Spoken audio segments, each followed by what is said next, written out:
Ballgame, NorthJerseySports.com's original multimedia series talking all things North Jersey sports.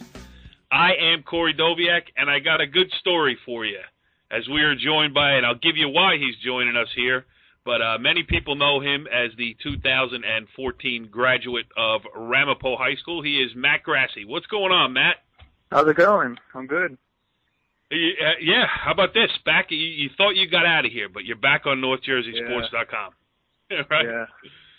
It's a great story that you have going on because since you last left, since we last saw you in a green and white uniform last March, I think probably for the last time, you have gone on to make the team at the University of Delaware, and it's an interesting story as a walk-on. I saw you at the Northern Highlands Ramapo game last week or thereabouts, and we were talking a little bit about it. So why don't you take us through from, you hung up the high school jersey and you got into a college jersey. How'd that all happen? Well, I was deciding between a couple of D3 schools to play basketball at, and also University of Delaware just to attend. And I decided to contact one of the assistant coaches at Delaware, and that was probably in May or so. And he responded, and he said that if they do decide to keep walk-ons or have walk-ons try out, that I would be a candidate to try out. And so, I mean, I decided to go to Delaware, and I kind of, took the chance. And so if they do allow walk-ons, so there was not even a guarantee that you would get a chance to try out? Yeah, no. I mean, some years they take walk-ons. I mean, for instance, one of the walk-ons I walked on with this year, he's a sophomore. So he was looking for the tryout last year, but they weren't offering any tryouts just because of the number situation, the roster spots. Yeah. So he ended up trying out this year. So I mean, the first semester went by, and he's one of the coaches said just keep calling him and updating or whatever. And like every time I call him, he said, in another 2 weeks I'll let you know. And then I call him in 2 weeks. Another 2 weeks I'll let you know. So eventually, he said that they were going to have a tryout, and they didn't know if they were going to keep any, if they were going to keep one, if they were going to keep two. And they tried out 6 of us out of, I think, 42 kids, he said. Right. And they brought back 3 of us for just to practice with the team and see how we would do. And he ended up keeping 2 of us for the, regular team. That's crazy. So out of 42 kids who didn't even know they were going to get a chance to try out for sure, you make the cut and get down to the 2 and get yourself on a Division I basketball program. I mean, it speaks to stick-to-itiveness and wanting to do it. Let's talk about the recruiting process for you. You said you were getting looked at by a couple of D3s, and you're that. It's rough because you're that tweener guy. You're the, I don't know, what are you, 6'5", 6'4"? Not even, like 6'3". Yeah, and you were a post player in high school. We should mention, we think the all-time leading boys scorer in the history of Ramapo High School, 1,418 points, first team All-Bergen County. I will check the banner next time in the Ramapo gym. But, you had all those accolades. You went to the semifinals of the Bergen County Jamboree. You got seen by a lot of people, and you came up with a bunch of, Division III solid offers. How disappointing was it for you? What were the other schools that were involved, and what made you say, D1 or bust? I think it was my summer of my junior year for the AU. Actually, maybe sophomore year. I remember thinking to myself, I want to play Division I basketball, and that was early on. So I still thought, I guess I had a chance. And I did get a few schools to look at me, nothing like serious, and it never really panned out. That's Division I. So right. So I got a lot of Division III looks. I think the top one I probably went to would be Ithaca. Right. It's good basketball. Yeah. Also, Ramapo. You can't go to Ramapo High School and Ramapo College. Yeah, right? I don't even remember. A bunch of them, around the area. Yep. So it was And, disappointing? What was it disappointing last year as you guys are making that great run at the end of the year, especially in the Jamboree? Yeah, I mean, especially with our team, like, our Ramapo High School team, we weren't, the biggest, most athletic-looking bunch. You said it, not me. Yeah. So, I mean, we won our games by, hard work and playing as a team and hustling. And, I mean, that's not always, it looks good as a team, but it's not the most attractive thing for scouts and recruiters when you're trying to, find a player. Right. But, I mean, even playing, playing for the past few months with Division I players, it's a big step. But I mean, I wouldn't say disappointed.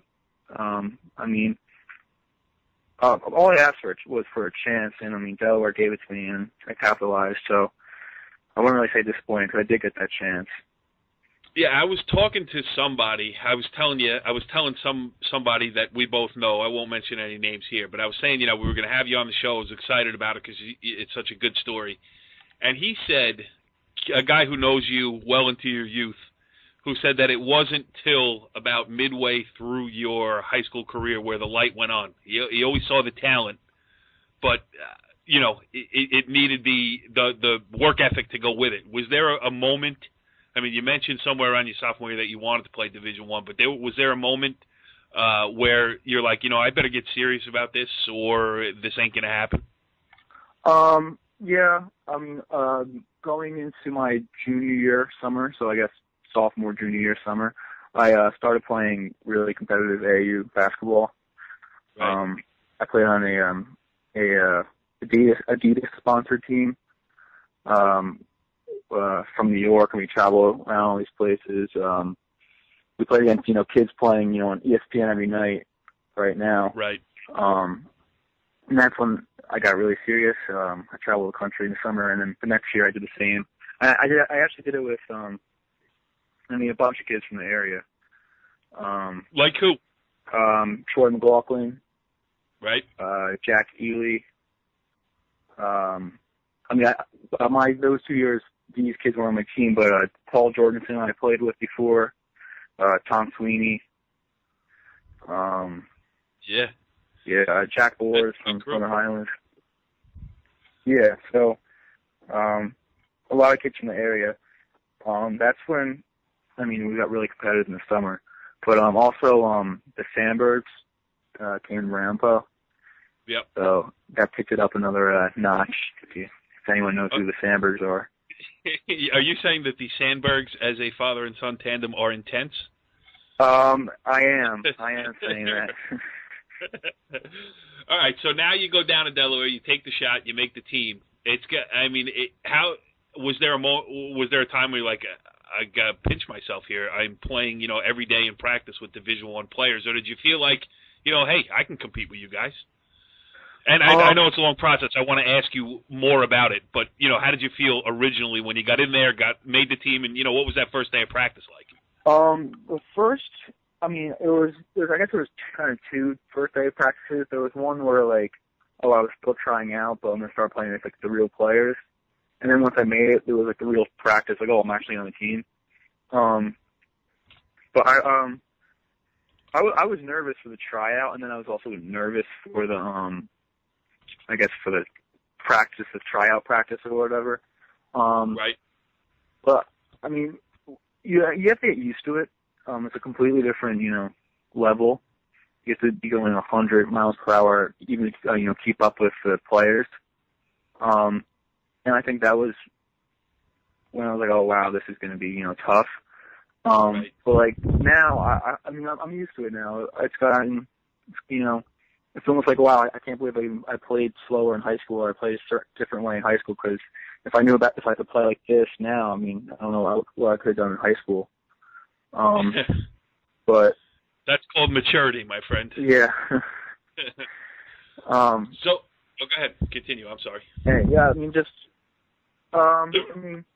it's just traveling these places, all these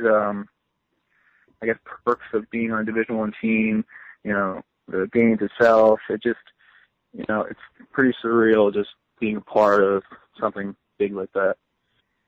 And so now you're on the team, and the next step is you got to get playing time. I mean, the walk-on is called the walk-on for a reason. Yeah. And how hard is it? I mean, listen, this freshman year is, like you just said, it's adjusting, it's learning, it's growing, it's lifting. I'm sure your workout regimen is crazy down there, but have the coaches talked to you, or do you have a set list of things you got to do to get better? Where next year, the year after that, maybe there are some minutes for you on that level. Yeah, I mean, it's tough because they have 13 scholarships available, so those 13 kids are gonna have priority over all the walk-ons on the team. But I mean, it's almost like those kids are battling for minutes in the game, and the walk-ons are kind of battling for minutes in practice. Practice is our game, kind of. Yeah. And the coaches will get on you if you're not doing well in practice. And I mean, honestly, with us with walk-ons, it's all about working hard and kind of playing defense in practice. Yep. And I mean, if you keep working hard and beating up the starters with what the coaches want you to do, and getting rebounds, you never know what's going to happen in the future. But I mean, it's a pretty tough task. Yeah. Well, listen, you got to be on the team before you get a chance to, even make that splash. And it's a huge leap to get in. I don't know. I talked to you earlier too, and you said you listened to the interview we did earlier this season with Matt Sotsky. He was another Ramapo High School graduate. He's a senior now. Mike Sotsky, sorry. Yeah. He's a senior manager on the Duke basketball team, and I don't know. I mean, it's different. He's looking to coach the game. You're looking to play the game, but it sounded like that was a little bit inspirational for you because it's a guy who comes from the same place you did.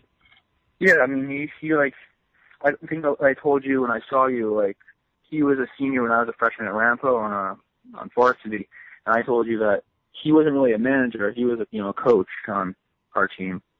Yep. And then I heard the interview. I'm like, I wonder how he's doing. I know he's at Duke, and I mean, I think I told you I need to get to know Mike Sotsky a little better because in the future he's gonna have a lot of connections. No doubt. I think you know what? Everybody, Evan Baumgarten did that interview with me. I did that interview. You heard that interview, and I think we're all thinking, hey, we got to get a little bit closer to Mike Sotsky. But I will certainly send him the link to this interview, and we'll tweet him too. We'll hit him on the Twitter. He's on there as well.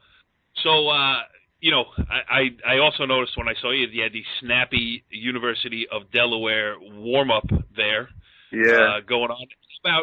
Talk about, and listen, there are higher levels of Division I basketball, but Delaware was a NCAA tournament team last year. It's a good program. I mean, no doubt about it. It's got a good history.